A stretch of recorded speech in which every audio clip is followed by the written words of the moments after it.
Depuis toujours, la pensée, l'imagination et les rêves fascinent les scientifiques, mais aussi les artistes. Que se passe-t-il réellement dans nos têtes? C'est une des questions qui a mené Thomas Israel, auteur de nombreuses œuvres numériques, à créer le Métacrâne, en se basant sur le processus d'association libre. L'association libre, c'est ce qui se passe quand on est dans une pensée, comme vous disiez, dans le rêve, dans la pensée créatrice aussi, quand on se relaxe et on laisse aller nos idées.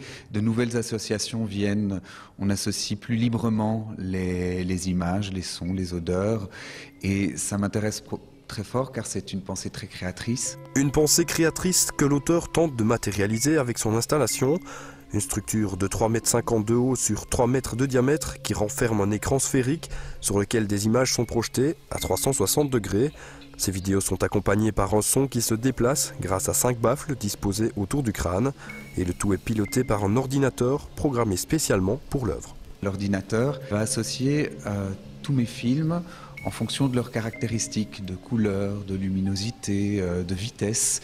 Et il va créer de nouvelles associations auxquelles je n'aurais pas pensé. Donc il va créer sans cesse un nouveau film.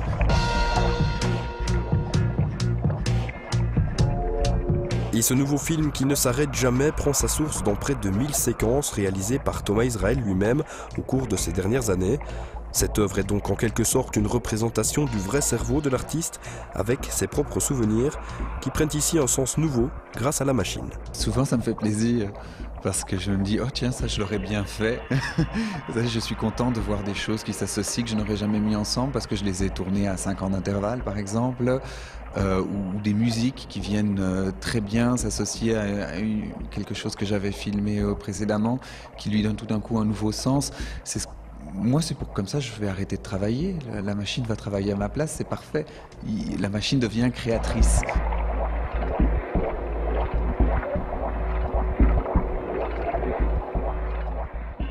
Pour réussir à reproduire ce processus d'association libre au sein d'une machine, nous avons pris la totalité de mon travail vidéographique des 5 dernières années et nous l'avons coupé en à peu près 1 millier de vidéoclips, une centaine d'atmosphères sonores et de musique et 80 textes parlés. Ensuite, chaque vidéoclip a été analysé par un module spécialement créé par Numédia pour Métacrâne. Chaque film a été analysé en fonction de 8 critères. Le fameux HSV, Hue Saturation Value, et aussi la vitesse intérieure de chaque média. Et les 4 autres critères, c'est la variation de chacun de ces critères au sein d'un même média. Au final, nous avons une table de classification du millier de médias par 8 critères différents. Donc, une fois classifiés, tous ces films vont être appelés par le logiciel de programmation interactive Isadora pour être montés à l'intérieur de différents modèles de montage ouvert que j'ai créés. Par exemple, un film très saturé va succéder à un autre film excessivement saturé, afin que dans l'esprit humain, un lien se fasse entre ces deux films, formellement, esthétiquement, alors que, bien sûr, la machine n'a aucune idée du lien psychologique qu'il peut y avoir entre ces deux médias, mais par contre, elle connaît leur lien formel.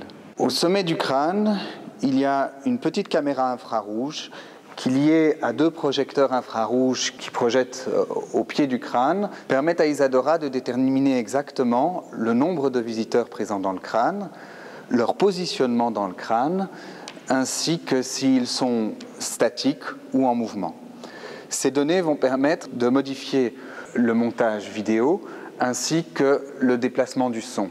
Par exemple, pour l'instant, les paroles dans le crâne ont tendance à fuir les visiteurs dans leur déplacement, ce qui provoque un effet de tridimensionnalité et les invite à ouvrir, si je puis dire, un peu plus large leurs oreilles. User sa peine, chercher sa sortie. Parlons un peu du son. C'est un 5.1 customisé, c'est-à-dire qu'il y a 4 enceintes autour du crâne, plus une au-dessus, là où normalement dans le 5.1, le Le 5e est frontal, ici il est au-dessus, pour donner cette impression de tridimensionnalité, et avec aussi un caisson de basse en dessous. Pour projeter le mélange vidéo à 360 degrés à l'intérieur du crâne, j'utilise la technique du miroir hémisphérique, inventé par Paul Bourque, que je couple à un deuxième miroir, first surface miroir, comme on appelle, afin de sortir le projecteur de l'espace central du crâne pour permettre à un maximum de personnes de se balader librement à l'intérieur du crâne.